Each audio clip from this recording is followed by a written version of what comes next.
Kamera schon. Okay, guten Morgen. Lass uns anfangen mit Gebet.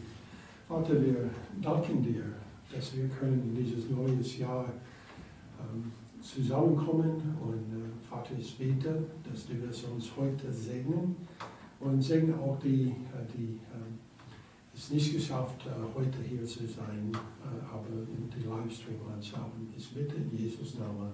Amen. Zuerst singen wir Lied Nummer 75. Bleibend ist deine Treu.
Zunächst singen wir Lied Nummer 93. Sei still und erkennt, dass ich Gott bin. 93.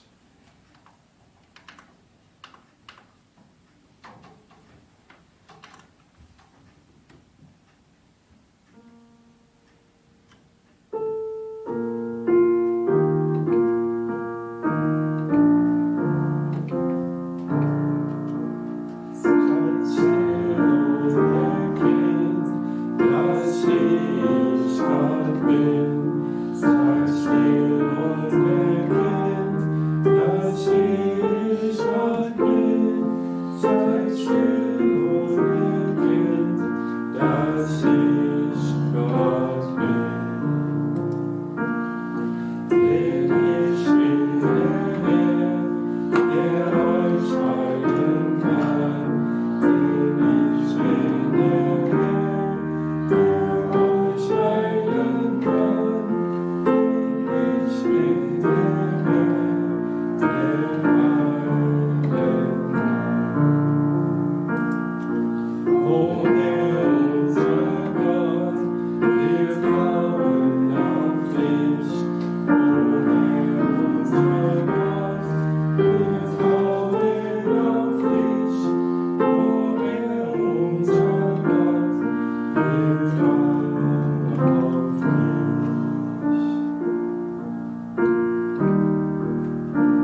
sind vorbei. 166.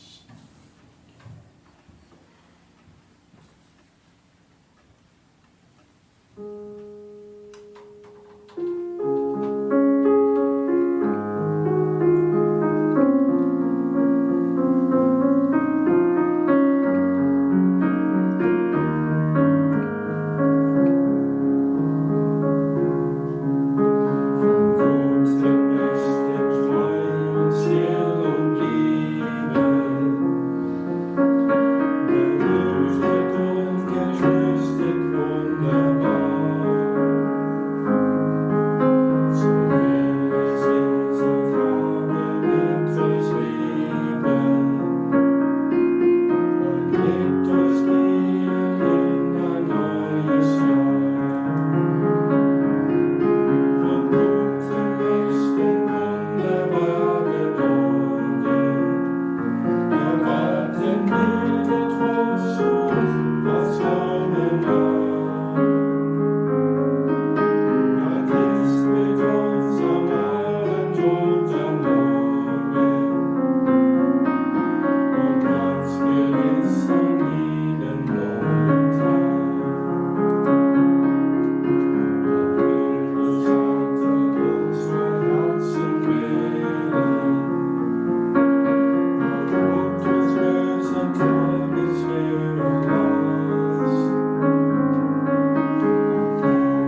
9:30 Uhr habe. Wir gehen durch das Buch Apostelgeschichte.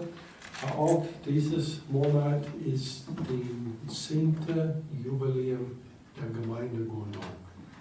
Und so wir brauchen irgendwann in diesem Monat, wenn wir das zu feiern und auch eine Gemeindeversammlung zu haben. Also jeder, der Ideen dazu hat, wann es am besten und wie gefeiert wird, kann mit mir reden. Zunächst wechseln wir zum Impact-Buch und wir singen aus dem Impact-Buch Lied Nummer 98, Folgen will es dir, mein Heiland.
Stay.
Wir wollen eine Gebetszeit gemeinsam haben.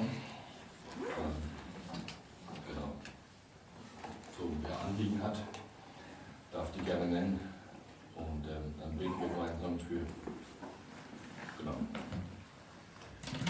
Uwe ist für die nächste Woche krank und deswegen ist er heute nicht hier. Also bete für ihn, für Erholung.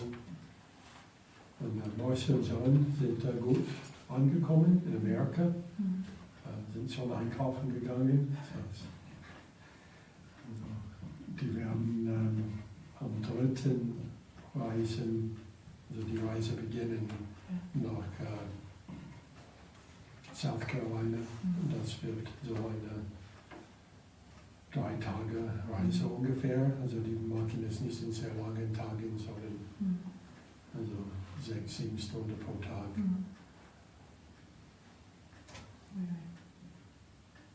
Aber kein Schneechaos, das ist gut.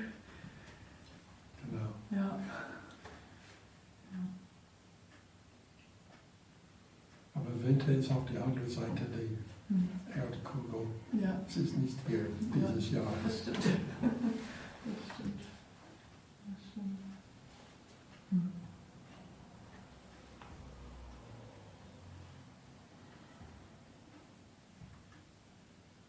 Ja, ich denke, für Frieden können wir beten. Auch für das kommende Jahr, dass wir einfach dem Herrn ähnlicher werden dürfen.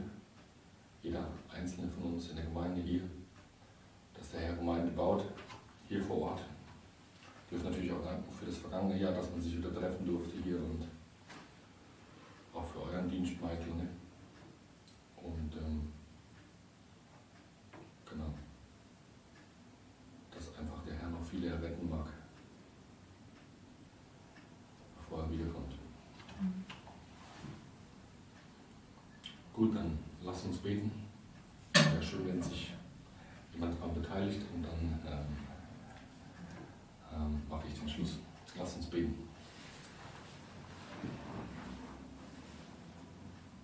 Vater, wir danken dir für die Gelegenheit, dass wir können heute zusammen kommen und unsere Gebetsanliegen vor dir bringen. Und Vater, ich bete, dass du wirst uns segnen. Vater, ich bete für alle, die krank sind mit Erkältungen oder andere Sachen. Besonders über, die wir wissen, schon krank ist. Vater, bitte gib die Gesundheit. Und, Vater, ich bete für Marcel und John, dass die reisen werden in der nächsten Zeit. Und sei besonders mit John, als er beginnt mit dieser neuen Phase seines Lebens. Ich bitte in Jesus' Namen. Amen. Ja, danke Gott für das, was wir gerade gesungen haben, Herr, dass du willst mit uns in dieses neue Jahr gehen. Und ich danke dir, dass du uns nicht aufgibst, auch wenn wir immer wieder in die gleichen Sachen oft fallen, Herr, aber dass deine Gnade jeden Morgen neu ist und dass du dich für uns entschieden hast, obwohl du wusstest, dass wir nicht vollkommen sind. Und ich danke dir, dass du nicht aufhörst, an uns zu arbeiten und uns mehr von dir zu zeigen. Und dafür bete ich besonders für dieses neue Jahr, Herr, dass jeder hier aus unserer Gemeinde dich noch besser kennenlernen darf, wie du wirklich bist, und dass uns das verändert, ganz tief im Herzen, und dass dein Licht durch uns scheint und dass viele Menschen dieses Licht sehen und sich auch zu dir wenden, Herr. Amen. Ja, danke, himmlischer Vater, dass Marsha und John gut angekommen sind in den USA. Und ich bitten für sie, dass du sie behütest auf der langen Fahrt, dass du deine schützende Hand über sie hältst. Wollen dich auch bitten für alle, die heute nicht hier sein können, Herr, dass du sie einfach auch heute ermutigen und erbauen magst. Wollen dich auch preisen dafür, was du im letzten Jahr getan hast. Danke für die Leute, die in die Gemeinde kamen zum ersten Mal, und wollen dich einfach bitten, Herr, dass du weiter hier Gemeinde baust in Königs Wusterhausen, und wollen dich einfach auch bitten für das kommende Jahr, Herr, dass wir dir ähnlicher werden dürfen, dass wir auf dich schauen, was du mit uns vorhast, und dass du einfach noch viele Menschen erretten magst, Herr. Wollte ich auch für Frieden bitten, Herr, in der Welt. Du siehst, wo überall Konflikte brodeln und wo Krieg herrscht. Wollte ich bitten, Herr, dass du Frieden schenkst, Herr. Du kannst die Herzen lenken, von jedem Einzelnen. Und ja, wollte ich jetzt auch bitten, Herr, für die Predigt, Herr, dass du uns offene Herzen, offene Ohren schenkst, was du uns heute sagen willst. Amen.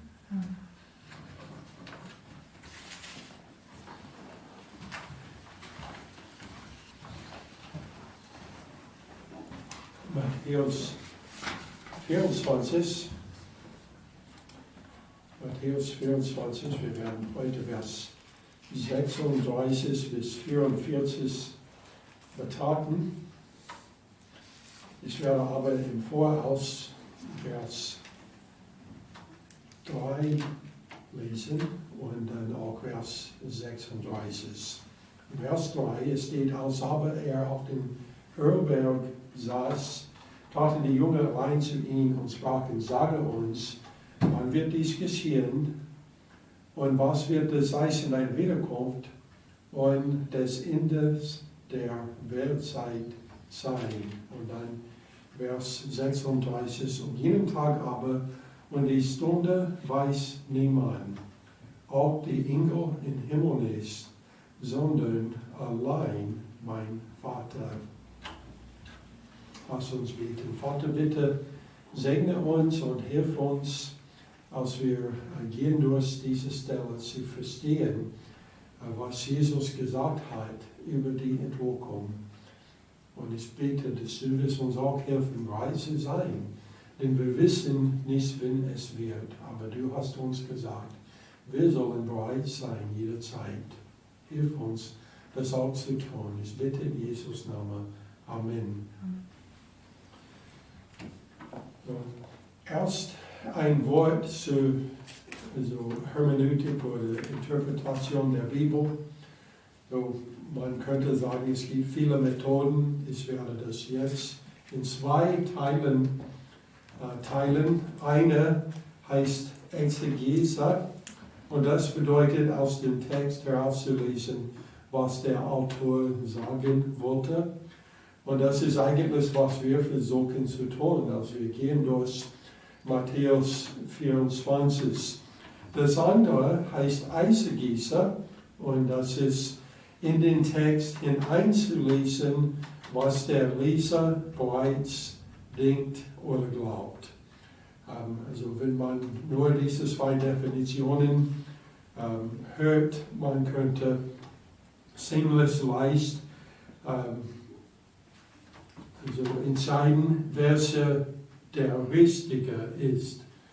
Denn wenn wir nehmen die Bibel als ein Buch, die wir nutzen, nur zu beweisen, dass das, was wir glauben, richtig ist, dann wir verpassen vieles, was die Bibel zu uns sagen will. Und eigentlich ist es möglich, vieles, was falsch ist, zu beweisen, wenn man Sachen aus dem Kontext nimmt. Jesus hat erwartet eine buchstäbliche Erfüllung seiner Worte und nur die Exegese lässt dieses zu. Das ist, dass der Text sagt zu uns, was Jesus gesagt hat.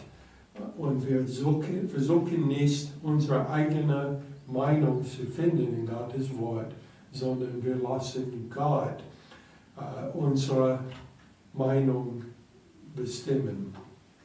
Matthäus 24, Vers 35, er sagt, Himmel und Erde werden vergehen, aber meine Worte werden nicht vergehen.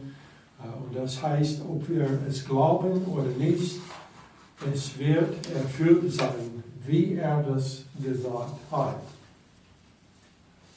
So als wir beginnen, diesen Abschnitt zu betrachten, es steht, um jenen Tag aber und die Stunde weiß niemand. So, als wir lesen das, wir wissen, wir haben schon in vorherigen Wochen gesagt, dass die Jünger haben 3 Fragen gestellt. Eine hat mit dem Tempel in Jerusalem zu tun. Er hat gesagt, nicht ein Stein wird bleiben auf eine andere. Und so die haben gefragt, wann wird dies geschehen? Und dann sie haben gefragt, was wird das Zeichen, das Ende der Weltzeit sein? Und wir haben schon in Matthäus 24 vieles darüber gesagt, dass es gibt allgemeine Zeichen und dann auch bestimmte Zeichen.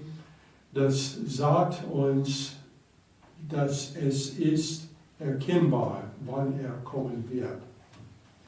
Und dann wir kommen in dieses Vers zu der dritten Frage, und das ist, was wird der Zeichen deiner Wiederkunft sein? Es ist ein bisschen verwirrend für viele, da, wenn wir reden über die Wiederkunft Christi, wir reden über zwei verschiedene Sachen. So eine ist die Entrückung, wenn Jesus kommt zurück, um die Gemeinde zu entrücken. Und der andere, wir nennen das oftmals den zweiten Kommens Christi oder der Wiederkunft Christi mit Macht und Herrlichkeit, was nach dem Todesfall geschehen wird. So, es gibt mehrere Unterschiede zwischen diesen zwei Sachen, aber es ist nicht immer leicht in die Bibel zu wissen, welche gemeint ist. Man braucht eigentlich den Kontext und in manchen Stellen es ist möglich, dass beide ist in Sicht. Den Propheten haben das aufgemacht, wo sie haben geredet über etwas, als ob es eins war, wenn in Wirklichkeit es hat also mehrere Erfüllungen.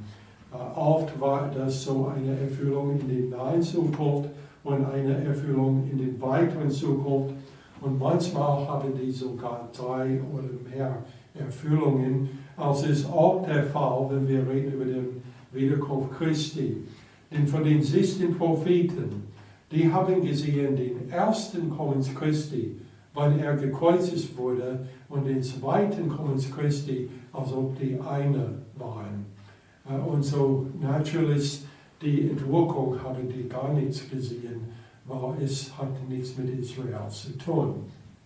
Und so, es ist ein bisschen schwierig, aber es gibt bestimmte Sachen, die deutlich anderes sind zwischen die beiden, sodass wir können auf diese Sachen schauen und sagen, wenn es diese Sachen dabei gibt in den Text, wir wissen, es gibt entweder eine oder den anderen. Und so, was sind die Unterschiede? Also erstens, es gibt bestimmte Zeichen für die Wiederkunft Christi mit Macht und Herrlichkeit.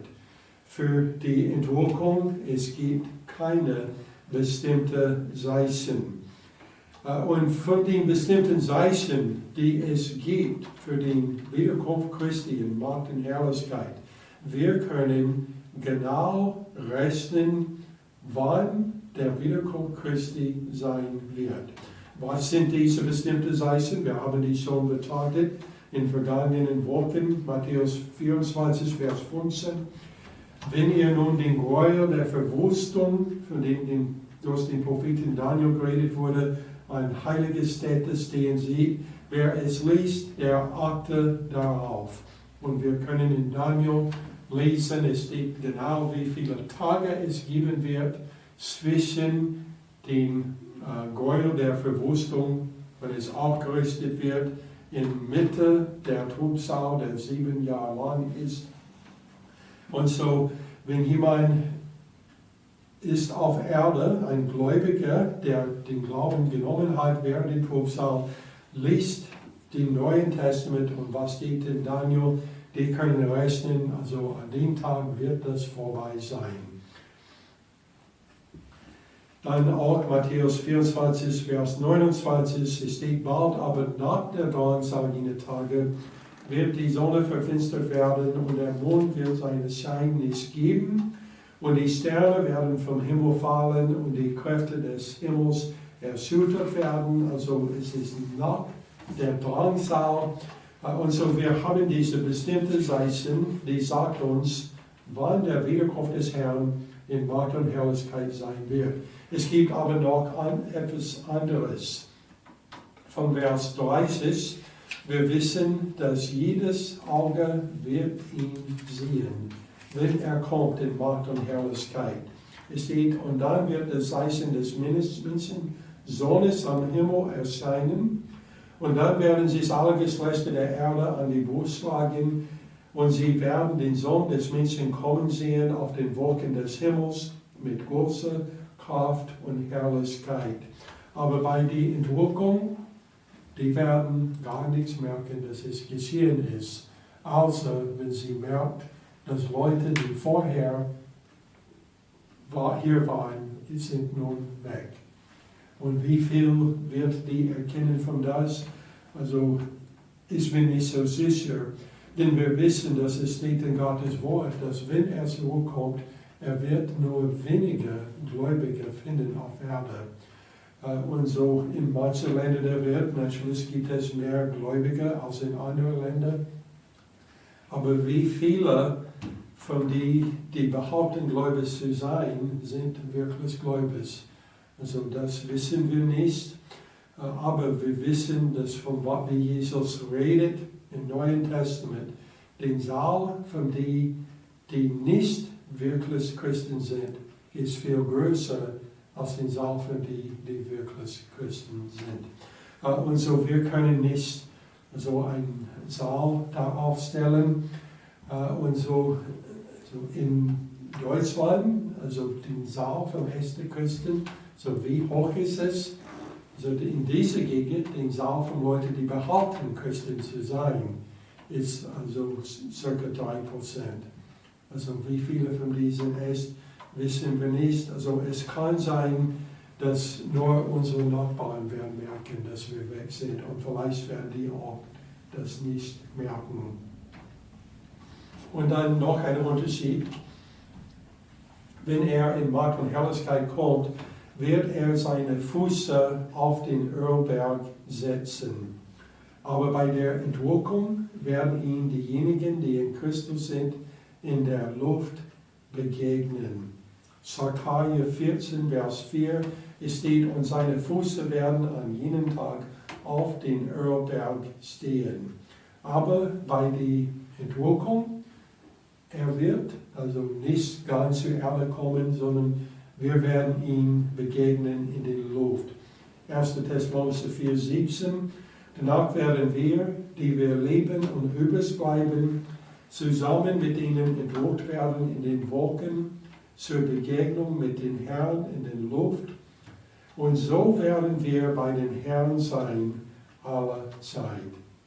Also wir sehen, dass der Unterschied zwischen diesen beiden Sachen ist groß genug, dass man kann bei mehreren von den Stellen sagen, offensichtlich, diese Stelle geht um die Entrückung. Denn es passt zu diesen Sachen der Entrückung und kann nicht auf die anderen, denn es nicht passt auf die anderen. Und so ist es mit dieser Stelle.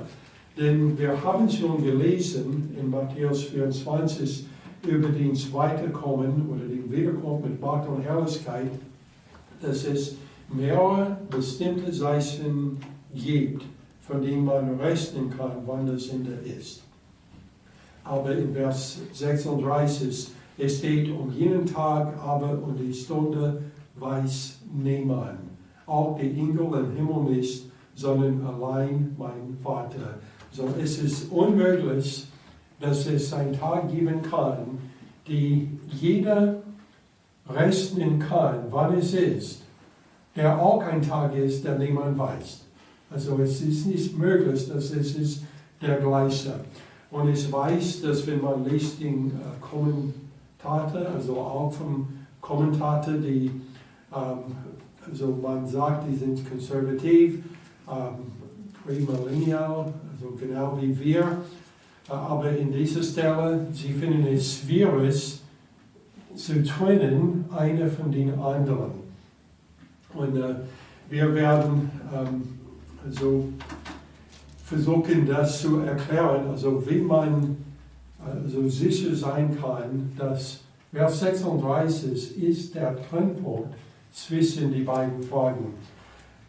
Also wenn wir lesen den Text hier, es steht jenen Tag aber und die Stunde weiß niemand.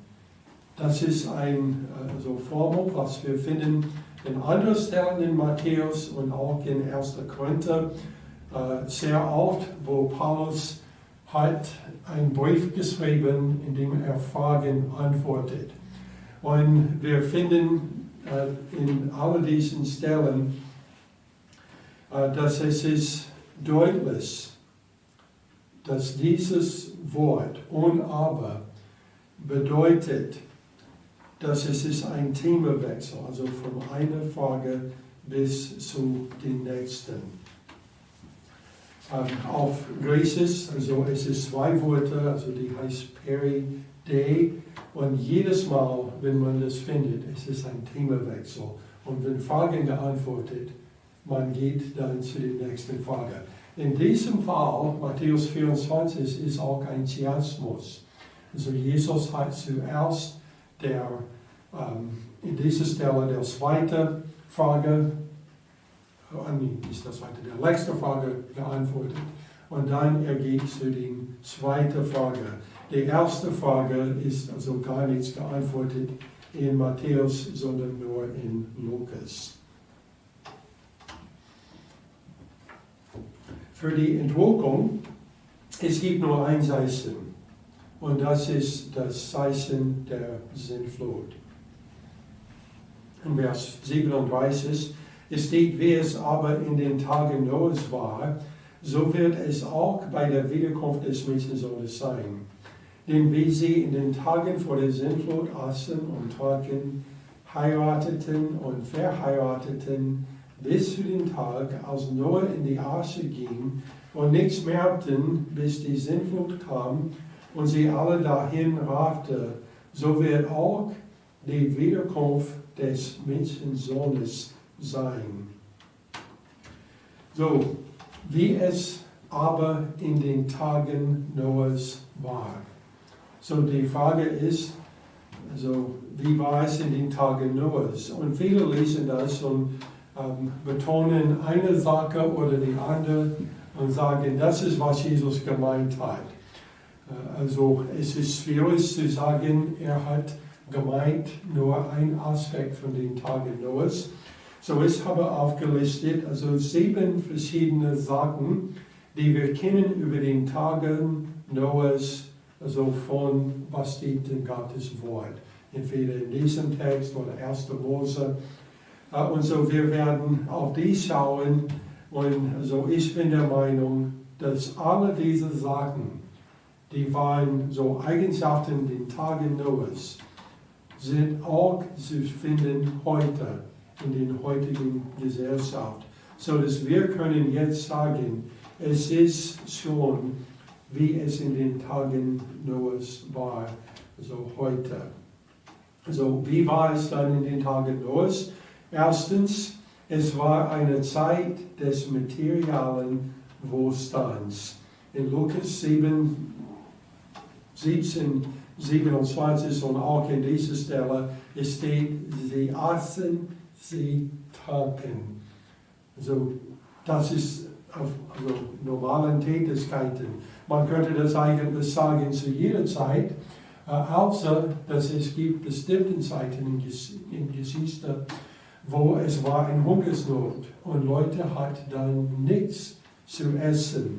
Gibt es Hungersnot auch heute? Also ja, in manchen Teilen der Welt, aber zum großen Teil, wir haben genug Essen. Also es gibt eine Menge von Menschen, aber trotzdem, also es gibt Essen. Also wir haben gehört im Herbst letztes Jahr, dass es wird eine Hungersnot geben, also auch hier in Deutschland. Und manche haben sogar eine bestimmte Zahl von Wochen gegeben. Aber also ich habe gemerkt, also es ist nichts anderes. Also vielleicht ein paar Sachen sind nicht zu finden, aber die meisten werden gar nichts merken, dass diese Sachen nicht da sind. Also sie aßen, sie tranken, also es war eine Zeit des materialen Wohlstands. Apostelgeschichte 14, Vers 16 bis 17, es steht, er ließ in den vergangenen Generationen alle Heiden ihre eigenen Wege gehen. Und doch hat er sich selbst nicht unbezeugt gelassen. Er hat uns Gutes getan, uns vom Himmel Regen und Fruchtbarkeit gegeben und unsere Herzen erfüllt mit Speise und Freude.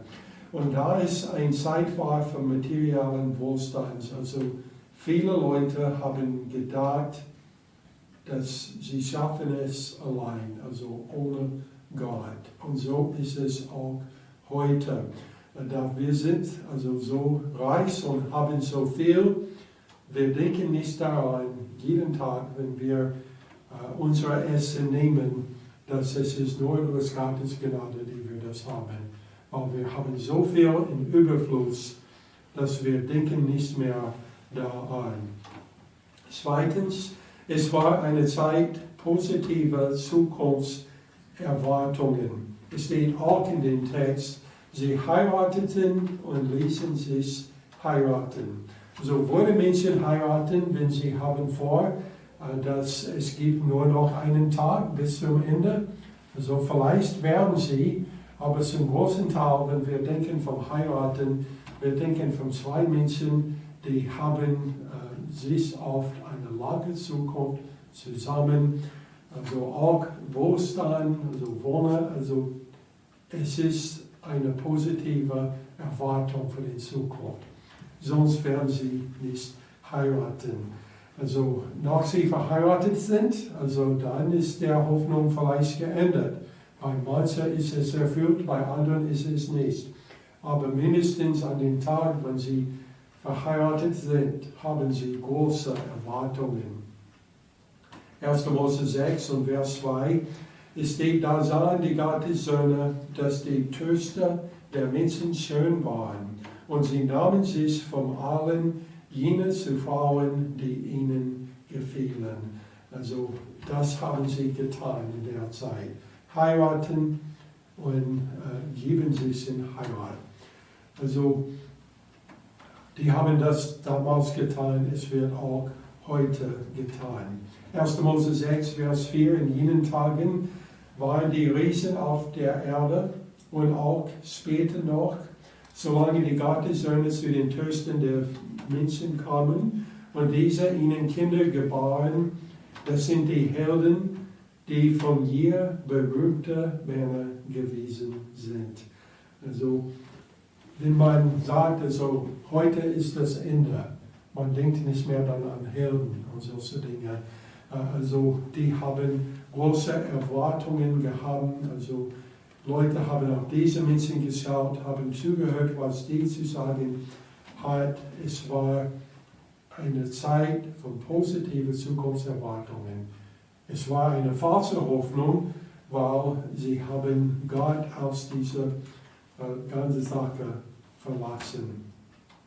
Drittens, es war eine Zeit des exponentiellen Bevölkerungswachstums. 1. Mose 6, Vers 1, es steht, und es geschah, als sich die Menschen zu mehren begannen auf der Erde. So, das können wir leicht vergleichen mit heute. Also, vor 200 Jahren, wir haben noch nicht 1 Milliarde Menschen auf der Erde erreicht.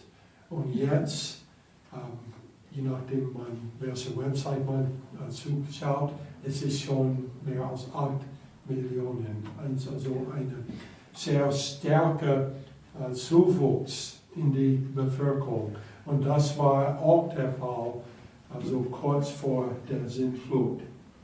Viertens, es war eine Zeit der beobachtbaren Zunahme der Gesetzlosigkeit. 1. Mose 6, Vers 5, es steht, als aber der Herr sah, dass die Bosheit des Menschen sehr groß war auf Erde. Und Vers 11, aber die Erde war verderbt vor Gott und die Erde war erfüllt mit Frevel.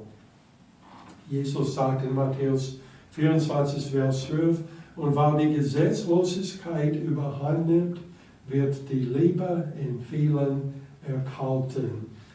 Also das ist zu vergleichen mit der Zeit vor der Sintflut, wo so viele Menschen waren, also haben das gemacht, was richtig war in ihren eigenen Augen, waren gesetzlos.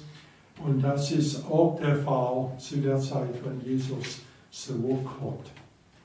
2. Timotheus 3 und Vers 1 steht, das aber sollst du wissen, dass in den letzten Tagen schlimme Zeiten eintreten werden. Denn die Menschen werden sich selbst lieben, gierisch sein, prahlerisch, überheblich, lästerer, den Eltern ungehorsam, undankbar, unheilig, lieblos, unversöhnlich, verleumderisch, unbeherrscht, gewalttätig, den guten Feind, Verräter, leichtsinnig, aufgeblasen, sie lieben das Vermögen mehr als Gott. Dabei haben sie den äußeren Schein von Gottes Furcht, deren Kraft aber verleugnen sie, von solcher Winde des ab. Und dann 5. Es war eine Zeit der Verliebtheit in alles Böse. So wir wissen, dass seit Adam Eva gesündigt hat, dass Menschen haben also immer gesündigt. Also wir sind alle geboren als Sünder. Aber etwas, was wir merken in der jetzigen Zeit, was ähnlich ist mit der Zeit vor der Sintflut, ist diese Verliebtheit in alles Böse. 1. Mose 6, Vers 5 steht, und alles taten der Gedanken seines Herzens alle Zeit nur böse. Also sie haben nicht nur Böses getan, sie haben auch Gefallen gehabt an alle, die Bösen auch tun. Römer 1, 28 bis 32. Und gleich wie sie Gott nicht der Anerkennung würdigten, hat Gott auch sie dahingegeben, in unwürdigen Gesinnung zu verüben, was sich nicht gesingt, als solche, die voll sind von aller Ungerechtigkeit, Unzucht, Lästigkeit, Habsucht, Bosheit, voll Neid, Mordlust, Streit, Betrug und Tucker, solche, die Gerüchte verbreiten, Verleumder, Gottesverräter, Freche, Übermutige, Prahle, erfinderisch im Bösen, den Eltern ungehorsam, unverständlich, treulos, lieblos, unversöhnlich, unbarmherzig, obwohl sie das gerechte Urteil Gottes erkennen, dass sie die todeswürdig sind. Welche so etwas verüben, tun sie diese Dinge nicht nur selbst, sondern haben auch Gefallen an denen, die sie verüben. Es war so vor der Sintflut, also in den Tagen Noahs, es ist auch genauso heute. Und dann 6. Es war eine Zeit der Unwissenheit und der Ablehnung der Wahrheit.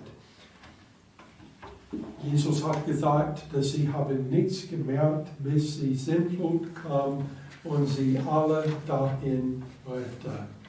Also sie haben keine Erkennung mehr von den Sachen von Gott, weil sie haben die Wahrheit abgelehnt. Und das ist auch offensichtlich der Fall heute. 2. Petrus 3, Vers 3 bis 6. Es steht, dabei sollt ihr vor allem das erkennen, dass am Ende der Tage Spötter kommen werden, die nach ihren eigenen Lusten wandeln und sagen, wo ist die Verheißung seiner Wiederkunft? Denn seitdem die Väter entschlafen sind, bleibt alles so, wie es vom Anfang der Schöpfung angewiesen ist. Dabei übersehen sie aber absichtlich, dass es schon Vorzeiten gab, wo eine Erde aus dem Wasser heraus entstanden ist und inmitten das Wasser bestanden hat, durch das Wort Gottes, und dass durch diese Wasser die damalige Erde infolge einer Wasserflut zugrunde ging. Also da waren Spötter in der Zeit vor der Sintflut, als Noah gepredigt hat für 120 Jahre, und die haben das Wort also abgelehnt und merkten nichts, obwohl Noah war da und hat für 120 Jahre auf diese Arche gebaut. Also ich war im letzten Jahr in Kentucky und hatte die Gelegenheit gehabt, zu den Archenkerne zu gehen, wo die haben eine Arche aufgebaut, also mit den genau messen, was gegeben ist in der Bibel, und diese Sache ist riesengroß. So, man könnte nicht in der Nähe sein von das und nicht merken, dass Noah das war, aber es steht, sie haben nichts gemerkt, bis die Sintflut gekommen ist und sie alle dahin raffte. 1. Mose 6, Vers 12 bis 13, es steht, und Gott sah die Erde an und siehe, sie war verderbt. Denn alles Fleisch hatte seinen Weg verderbt auf der Erde. Das war Gott zu Noah, das Ende alles Fleisches ist bei mir beschlossen, denn die Erde ist durch sie mit Frevel erfüllt und siehe, ich will sie samt der Erde vertilgen. In Lukas 17, 27 steht, und die Sintflut kam und vernichtete alle. Also nicht nur dahin raffte, also sie wurden vernichtet. Nur 8 Menschen haben das dann überlebt und die waren nur die auf die Arche waren. Und dann das 7. Es war eine Zeit der Verzögerung im Gericht, da Gott langmutig und barmherzig ist. 1. Mose 6 und Vers 3, dann sprach der Herr, mein Geist soll nicht für immer mit den Menschen resten, denn er ist ja Fleisch. So sollen seine Tage 100 Jahre betragen. So wir denken, so, wenn es wirklich so schlimm war zu der Zeit, warum hat Gott die nicht einfach sofort hinweggerafft? Warum hat er gewartet 120 Jahre? Also nicht nur, so dass Noah Zeit hat, die Arche aufzubauen, sondern weil er hat die Zeit gegeben, also zu wollen. Und das hat sie aber nicht getan. 1. Petrus 3, Vers 20 steht, die vor Zeiten sich weigerten zu glauben, als Gottes Langmut erstmals zuwartete in den Tag Noahs, während die Arche zugerichtet wurde, in der wenige, nämlich 8 Seelen hindurchgerettet wurden durch das Wasser. Also Gottes Langmut hat gewartet, während Noah die Arche zugerichtet hat. 1. Mose 6, Vers 6 und 7. Da reute es den Herrn, dass er den Menschen gemacht hatte auf der Erde, und es betrübte ihn in seinem Herzen. Und der Herr sprach, ich will den Menschen, die es erschaffen hat, vom Erdboden vertilgen, vom Menschen ein bis zum Vieh und bis zum Gewürm und bis zu den Vögeln des Himmels. Denn es reut mich, dass ich sie gemacht habe. Und wenn Gott so geführt hat, kurz vor der Sintflut, wie muss es für ihn jetzt sein? So, es muss ähnlich sein. Und so, er hat das Ende verkündigt im Voraus, vor der Sintflut. Und das hat er auch für die jetzige Zeit auch getan. So, inwiefern werden die letzten Tage wie die Tage Noahs sein? 2. Petrus 2, 5 steht, und wenn er die alte Welt nicht verschonte, sondern nur Noah, den Verkündiger der Gerechtigkeit, als Atem bewahrte, als er die Sintflut über die Welt der Gottlosen brachte. Also er hat die Welt damals nicht verschont, er wird es genauso jetzt. Alles, was man sagen könnte über die Zeiten von Noahs, kann man auch sagen über die jetzige Zeit. Und wie Petrus sagt, da war eigentlich nur einer, der Geist war. Und das war Noah. Und seine Familie wurde mit ihm errettet wegen seiner Glaube. Also wir wissen nicht, ob die Söhne oder Schwiegertöchter von Noahs überhaupt geglaubt haben. Die waren mit ihm auf den Arche. und hat auf jeden Fall Gott erkannt. Aber wie viel haben sie Gott wirklich vertraut mit ihrem eigenen Leben? Denn wir wissen, dass nach die auf den Arche gekommen waren, es war sehr schnell genauso schlimm wie vorher. Vers 40, dann werden zwei auf dem Feld sein, der eine wird genommen und der andere wird zurückgelassen. Zwei werden auf der Mühle mahlen, die eine wird genommen und die andere wird zurückgelassen. So wart nun, denn ihr nicht wisst, in welcher Stunde euer Herr kommt.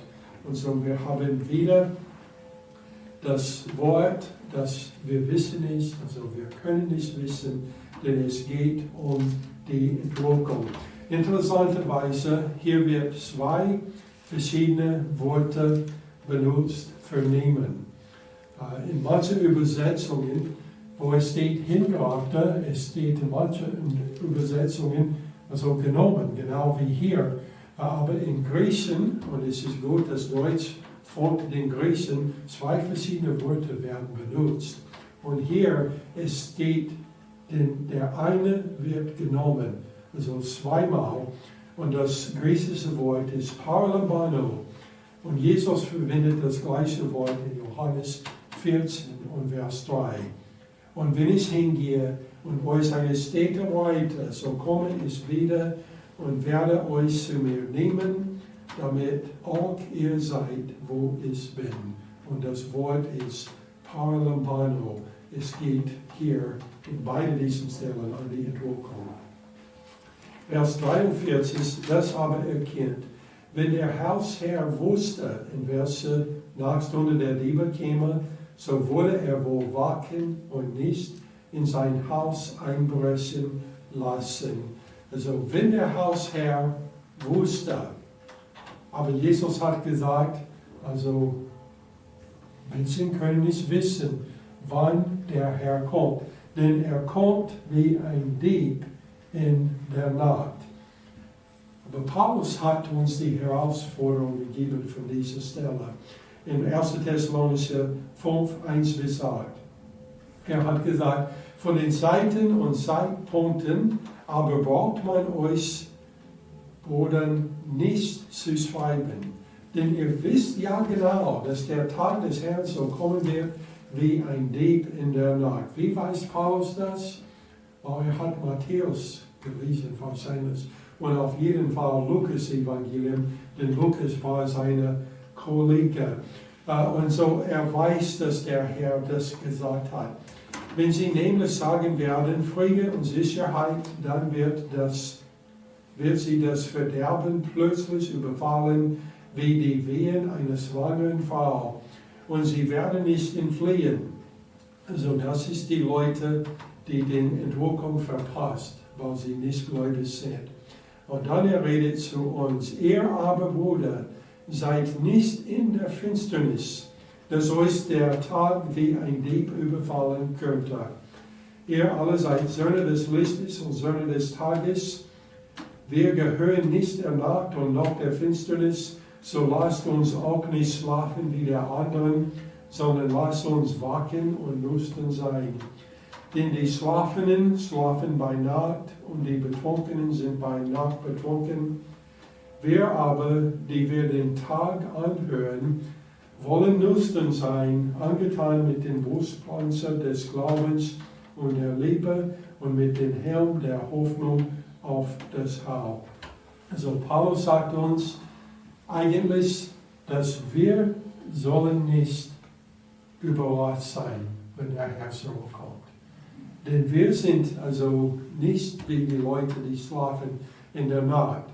Und während sie schlafen, der Diebe kommt und da sie nicht erwartet hat, dass er kommen würde, er bricht rein und nimmt das, was er haben will. Aber Paulus sagt, wir sind nicht wie das, denn wir sind nicht wie die, sondern wir sind wach, denn wir können erkennen durch die Zeichen, dass sein Kommen nahe ist. Können wir sagen, ein bestimmter Tag? Nein. Aber wir sollen jeden Tag leben, als ob dies das Tag wäre. Damit, wenn er kommt, es wird für uns dann keine Überraschung. Eine letzte Frage, also woher wissen wir, dass die Entrückung vor der Trübsal kommt und nicht nach? Wie können wir das wissen? 1. Thessalonicher 5, Vers 9 bis 11. Es steht, denn Gott hat uns nicht zum Zorngericht bestimmt, sondern zum Bericht des Heils durch unseren Herrn Jesus Christus, der für uns gestorben ist, damit wir, ob wir wachen oder schlafen, zusammen mit ihm leben sollen. Darum ermahnt einander und erbaut einer den anderen, wie ihr es auch tut. Also Paulus sagt, dieses Zorngericht, das Jesus nennt der Drangsal, ist nicht für uns bestimmt, denn wir gläubig sind.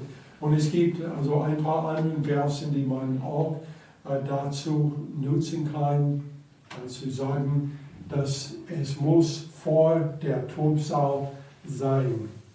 Dann Vers 44, Jesus sagt, darum seid auch ihr bereit. Denn der Sohn des Menschen kommt zu einer Stunde, da ihr es nicht meint. Also Jesus sagt, du kannst nicht wissen, es gibt kein Zeichen, außer den allgemeinen Zeichen, es wird ähnlich wie in den Tagen Noahs. Und was ist geschehen in den Tagen Noahs? Der Sintflut ist gekommen und hat sie alle vernichtet und erwartet. Aber er sagt uns, sei bereit. Denn wir müssen nicht wie der sein, der schläft, während er die bekommt. Wir sollen alle Zeit bereit. Denn er kommt. Und wir können sicher sein, dass wenn er kommt, wir werden ihn sehen. Und wir werden dann mit ihm sein, alle Zeit. Lass uns beten. Vater, wir danken dir für dein Wort. Und dass Jesus hat die Gelegenheit genommen, diese Zeit zu beschreiben, wann er zurückkommen wird, um uns wegzunehmen von der Erde. Vater, ich bete, dass du wirst mit uns sein und uns helfen, die Zeichen zu sehen, die in der Welt ist, und zu verstehen, dass der Wiederkunft des Herrn ist bald. Hilf uns bereit dafür zu sein. Ich bitte in Jesus' Namen. Amen. Zum Schluss singen wir Lied Nummer 368, Du bist mein Ziel.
Woche und gib uns Gelegenheit, diese Woche und diesem neuen Jahr anderen Leuten zu erzählen von der Liebe Jesus Christi. Ich bitte in Jesus Namen. Amen.